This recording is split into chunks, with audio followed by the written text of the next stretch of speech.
Hello, everyone. Welcome back to the Easy English channel. We are so happy to see you again. I'm Emily. And I'm Peter. Hello, Emily. I'm feeling very excited today. Do you know why? Why is that, Peter? Because today we are going to help our listeners with something they often find scary. We are talking about how to start a conversation naturally. That is a perfect topic, Peter. Many students tell me, Emily, I know many English words, but when I see a person, my mind goes blank. I don't know how to start talking. Exactly. It can be a bit nervous to say the first word to a stranger, but don't worry, listeners. Today, we will give you simple tools and practical phrases to speak naturally and feel confident. But before we begin, remember to subscribe to our channel if you haven't already. Give us a like and share this video with your friends. Your support really helps us make more lessons for you every week. Yes, thank you for being here. Okay, Emily, let's imagine a common situation. I'm at a cozy coffee shop. I'm waiting for my drink, and I see someone sitting nearby. What is the first thing I should say?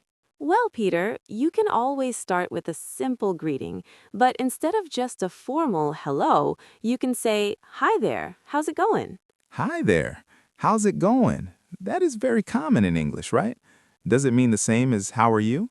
Yes, exactly. It is a friendly, casual way to say, "How are you?" It sounds more natural and relaxed for a daily conversation. When you say it with a smile, it shows you are a friendly person. I like that. Hi there. How's it going? It feels much lighter. Now, what if I want to talk about the place we are in? For example, the coffee shop itself.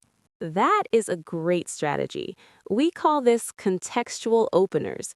You talk about what is happening around you at that moment. At a coffee shop, you can ask, "Is this your first time here?" Or, "What do you recommend to drink? I can't decide." Oh, those are good.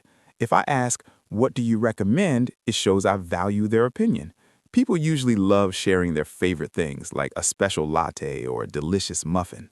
Exactly. It creates a shared experience. And if they answer, you can easily follow up. For instance, if they say, "I love the iced caramel latte here," you can say, "Oh, really? I usually drink black coffee, but that sounds great. Maybe I will try it today." See? Now we are having a real conversation. It's not just a boring hello and goodbye, we're sharing ideas. Right. Now, let's move to another common situation, a party or a social event. Peter, imagine you are at a friend's birthday party and you don't know many people. What would you do? At a party, I usually look for a connection. I might approach someone and ask, so how do you know the host? Are you a friend from work or school? That is a classic question. It is very easy to answer because it's a simple fact. They might say, "Oh, we work together in the same office," or "We went to university together years ago." Then I can ask more. I can say, oh, that's cool. What kind of work do you do there? Or what did you study back then? Perfect. You are using follow-up questions. This is the secret to a long, successful conversation. Don't just listen and stay silent. Ask another small question based on what they just told you. Let's practice that right now. Emily, what do you usually do in your free time when you want to relax? I love going to the park near my house to read books. It's very peaceful there. Oh, what kind of books do you like to read? Do you prefer fiction or nonfiction? I really like mystery stories and detective novels. I love trying to find the killer before the end of the book. That's interesting. Who is your favorite author? Have you read anything good lately? Listeners, did you hear that? Peter asked 3 great follow-up questions in a row. 1, 2, 3. That kept me talking and sharing more details about my hobby. It's like a game of catch, right? I throw the ball to you by asking a question, you catch it by answering, and then you throw it back to me. That's a perfect way to think about it. If no one throws the ball, the game stops. Now, let's talk about the weather. Some people think talking about the weather is boring, but it is actually a very safe and polite way to start a conversation with a complete stranger. You're right. Everyone experiences the weather, so everyone has something to say about it. You can say, it's a beautiful day, isn't it? Or, I really hope it stops raining soon. I don't have an umbrella. Yes, and pay attention to that little phrase at the end. When you add isn't it or don't you, it invites the other person to agree with you. We call these tag questions. It's quite cold today, isn't it? Yes, it is. I definitely forgot to wear my heavy jacket this morning. Now we're talking about our morning routines or our clothes. Peter, I also hear people use the phrase by the way very often. How does that help in a conversation? By the way is a fantastic transition phrase. We use it to change the topic slightly or to add a new piece of information that just popped into our heads. For example, if we're talking about coffee, I can say, by the way, did you see that new bakery across the street? I heard their croissants are amazing. That is very useful. It makes the change of topic feel smooth and natural. It doesn't feel like a random jump. It makes you sound like a fluent speaker, not like a robot following a script. Exactly.